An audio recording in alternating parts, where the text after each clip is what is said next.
काकाजी काय पक्षी वगैरे भेटतात का नाही बोटिंगकडं? आहेत ना. हं. एक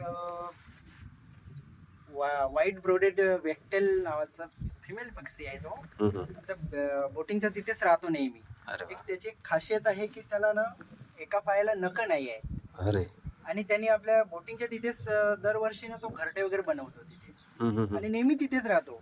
बर. आम्ही त्याला खायला वगैरे असं कधी टाकलं नाही, पण तो तिथलेच किडे वगैरे खातो आणि राहतो, नेहमीच राहतो. आता अरे वा. जवळजवळ त्याला आमच्या सानिध्यात 3 वर्ष झाले जवळजवळ बापरे. बोटिंगच्या सानिध्यामध्ये म्हणजे तुमचा मित्रच झाला. मित्रच झालेला आहे. तर बघितलेत का मित्रांनो, कसे कसे पक्ष्यांसोबतचे आनंदाचे किस्से असतात. आपण ते किस्से विसरत चाललेलो आहे. आणि नक्कीच जेव्हा तुम्ही जंगलाच्या बाजूला असाल, जेव्हा ग्रामीण भागात असाल, कित्येक माणसांनी जसे काकांनी आपल्या पक्ष्यांना मित्र बनवून टाकलेलं आहे, ना की खायला देऊन.